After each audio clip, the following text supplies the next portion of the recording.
To be honest, the topics in today's episode sound like something out of a horror movie.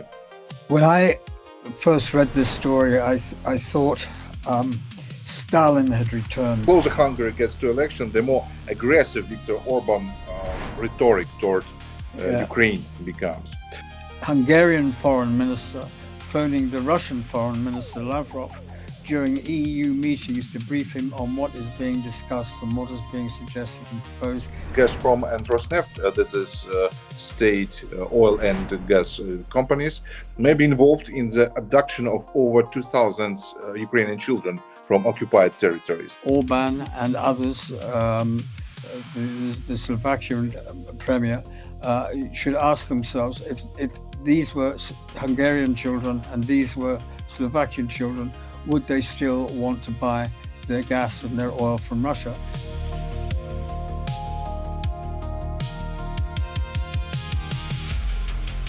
Hello and welcome to Russia Unmasked. This is where we break down Russia's political tactics and the hidden and often not so hidden aggression of Russia. This is Andriy Bohdanovych, and joining me is Professor Tony Meehan, an expert with over 50 years of experience in public relations. To be honest, the topics in today's episode sound like something out of a horror movie. In Russia, domestic animals are being burnt alive, farmers are being repressed, social media is being blocked, and Ukrainian children are being abducted. But this is not fiction, this is reality. So the first topic in the Novosibirsk region, it's Russia and other parts of Siberia, protests have erupted over the mass slaughter of livestock under the pretext of disease control. This is about total lawlessness, when people's property is taken without compensation, and about inhuman cruelty. Animals, cows, are burnt alive, with their owners are forced to listen. The protests are being brutally suppressed, and my question, could stories like this spark large-scale protests in Russia, or will society remain silent? When I first read this story, I thought Stalin had returned. The Soviet days had come back to Russia, and what I realized very, very quickly was that Vladimir Putin has been a long-time devotee and fan of Stalin. So therefore, in many respects, Stalin and his works have been around in Russia for the past 26, 27 years. It has the hallmarks of all the Soviets, with one major exception. We're reading about it. In Stalin's times, none of this would have reached the outside world, let alone other parts of Russia. It would have been kept in very close secret. I mean, effectively, as I understand it, the alleged complaint or difficulty or illness that these animals are suffering is treatable, but for some unknown reason, local authorities, whether that's civic authorities or FSB or whatever, have decided that they're going to use it to demonstrate that they are in control, they're in power, and that people will do as they're told. The public reaction has been interesting. There's a blogger, a brave blogger, I would say, Victoria Bonya, who has, if I quote, blogged, we as people have to support one another, just everyone stand up and riot so they get the message. Now, I call her brave because language like that in Russia is not acceptable under the Kremlin's current ownership, and therefore we don't know what's going to happen to her. The head of the Regions Association for Farmers, again a quote, he's called Alex Salnikov, and he says that he sees, quote unquote, no violations in the authorities' actions, as the illness currently at issue requires destruction of all livestock. Now, that isn't necessarily just all farming livestock, it's all livestock. So if you've got pets, they're up for death as well. Within a 5 kilometer zone from the outbreak, he added that while he feels compensation amount initially proposed is small, he's put an appeal in to see if we can get it increased. A review of that comment and that statement is that Mr. Salnikov is playing party politics. He's holding the party line. He's protecting his life and the life of his family. And as for the bloggers, if the usual response apply, they will not be blogging for much longer. Whether it's in a gulag when it's present, or if it's a trip from a second floor window. So it's an unusual thing for even Russia to do right now, because they got enough on their agenda to keep them occupied with the real facts of life. So I think there's definitely a put down, whether it is a local disturbance that they want to just stop. And doing it this way, that's the only conclusion I can draw. But I stress that sort of hypothetical thinking as opposed to facts. Andriy, I forgot to say thank you very much for having me back. It's good to be with you. Apologies. Okay, then the next question is about technology. As of March 2026, Russia is restricting Telegram and blocking WhatsApp and the other messengers, the most popular communication platforms as for Telegram. Instead, people are being pushed to switch to a state-controlled application called Max. Is this an attempt to create a digital iron curtain and establish total control over information? The simple answer to your question is yes. The interesting thing about, for me, when I did research on this subject, was that I discovered that in Russia, with a population of 174 million, 130 million have got access to the internet. Now, that's the World Bank figures, recent figures of research. The interesting thing about that, if you like, is also that while they have access, it doesn't mean that 130 million people have got use of the internet. I mean, to use the internet in Russia, you need basically three things: one, money; two, an education; and three, a piece of equipment. The money so that you can afford the equipment, the education so that you can understand it, and the equipment so that you can use it. I don't think personally that this is anything more than state control. If you think of the present, if you think propaganda and therefore the way it currently operates across press, television, radio, newspapers, magazines, the state effectively controls what the Russian citizens are allowed to read, hear, and listen to and watch.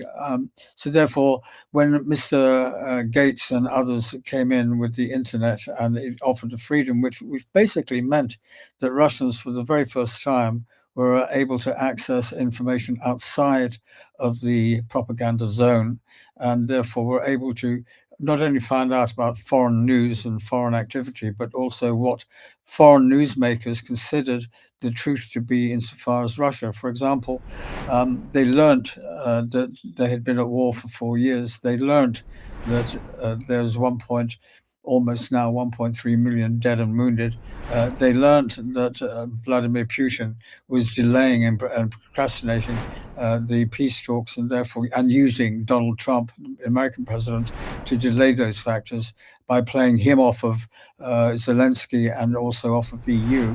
He's also used it to create a void between America and NATO, which his clever manipulation has to be recognized and dealt with, but there are very few people around who could actually do that. So I think that what we've got now is that the only way that they could control it is, as you say, to shut down the free speech, if you like, sites, and actually direct them to Max, which means that they control. I mean, if you think of the pure volume of 130 million people, and let's just say, for argument's sake, that's 80 million people who can actually use it and do it. The number of emails every hour, the number of conversations that go on, such as this, every day, will be in the tens of thousands. and to control that, it takes a lot of work. And I think the reason they haven't taken this step before is that they didn't have the ability or technology to deal with it. They've now, we must assume, got it, and therefore will control once again what Russian citizens are able to access insofar as information, limiting external input. I seriously doubt if any will actually have the opportunity to share this conversation. And at the same time, Russian authorities are tightening control of all in the internet. And is this effectively a return to a Soviet-style system, but in a new digital form? Because Putin loves USSR and Soviet times. Yes. Yeah, absolutely. I mean, effectively, part two of the story is that the Kremlin is attempting to justify the closure because of state security, and it is the classic Russian answer to everything. I mean, if you go back to the Russian Revolution of 1917, and here we are 100 years later. At that time, Russia was the victim. It had enemies everywhere, and they're still selling that same story today. And you think Russians would wake up to it, but clearly they haven't. They're very clever, and they're very, very astute. And I mean, the next challenge they're going to face will be artificial intelligence, because somebody out there in Russia will have access to that data and that software, and start creating their own programs and utilizing AI to do so, and that will be another shake-up on the road in the future. Mm-hmm. And the next question about Russia and Hungary. The closer, yes, the closer Hungary gets to election, the more aggressive Viktor Orbán rhetoric toward Ukraine becomes. Blocking European aid, threats related to energy supply. All this looks like a part of a political strategy. It is a complete political strategy. I mean, the admission. But how effective is the external enemy, Ukraine, for example, strategy, and could it secure Orban another victory? I don't think Ukraine is really getting involved that much in the elections. I think what is happening is that Orban is claiming that Ukraine is getting involved in the elections. The admission recently of the Hungarian foreign minister phoning the Russian foreign minister Lavrov during EU meetings to brief him on what is being discussed and what is being suggested and proposed, and getting guidance from him as to their position is an indication of the reality of the relationship between Hungary and Russia, and the reason why Hungary is actually attacking. I don't mean in military terms, but certainly insofar as media and political terms, attacking and preventing the expansion and development of Ukraine, because he, i.e. Viktor Orbán, and many of his colleagues see Zelensky as a threat to them, insofar as that with them in the European in the room at the same time as they are, then the truth will come out. I would like to believe, and maybe I'm being naive here, that the actions of Putin, the actions of Zelensky against the actions of Putin through Orban will not interfere with the Hungarian elections, and if effectively the Hungarian people will wake up and see what their reality is, and their reality is, whether they like it or not, is that they are a satellite of Moscow at the present moment under Viktor Orbán, and will continue to be so. Mm-hmm. And next question about the Russian energy companies, kidnapping companies. According to investigative journalists, Gazprom and Rosneft, this is state oil and gas companies, may be involved in the abduction of over 2,000 Ukrainian children from occupied territories. Two questions. Will this influence countries that continue to trade with Russia? And the second, and how will the $25 million of help allocated by the United States counter such crimes? The money from the United States is difficult to understand because I don't see how and where that's going to be used. But let's park that for a minute and come back to that.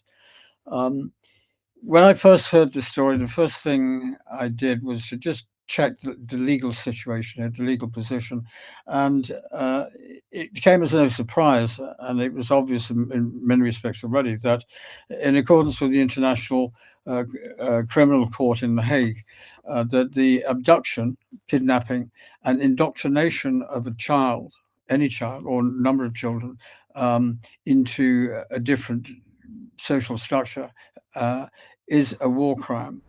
So what you've got here is that war crimes are normally carried out or conducted by political leaders or by military or by others within that group, and therefore they're charged accordingly.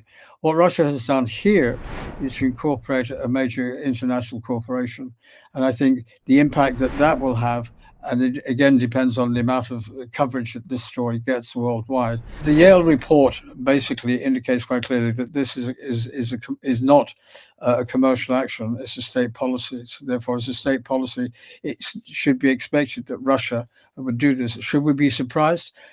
I don't think we should be surprised, but I think we are disgusted, and I think that this is something that is an abomination, and I have no idea how they can live with themselves.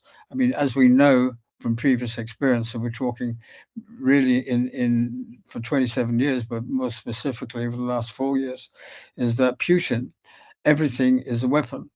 Now, it doesn't matter whether that's a tank, whether it's a cruise missile, whether it's an international company, or whether it's a single child.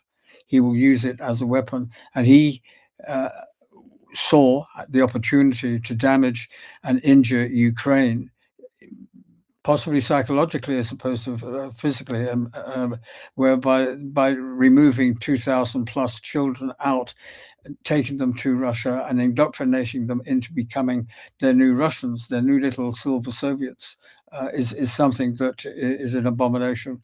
And I think the world, the United Nations, particularly the World Health Organization and many others of such ilk, should stand up and say enough is enough. And equally, I think those companies who are trading with Rosneft and those companies, they should stop trading straight away. And equally, I think the people, i.e. Orban and others, the Slovakian premier, should ask themselves if these were Hungarian children and these were Slovakian children, would they still want to buy their gas and their oil from Russia? And if they've got any ounce of decency in them, they would say no and look for other resources. But the convenience and the influence of the Kremlin on those societies in general that we're not aware of, because there will be influence there, means that their easy option is to stand by and stick with Russia. But I'm very disappointed. I'm very disappointed. Agree with you, Mr. Meehan, and thank you for your answers. Thank you for your participating. That was Professor Tony Meehan, and we discussed Russian political tactics, strategy, and the key events of this week. Subscribe, please, to Russia Unmasked. Leave your comments and like this. Bye, and I'll be waiting for our meetings. Thank you very much, Andriy, and I look forward to our next meeting again. Take care now. Slava Ukraine. Героям слава. Bye.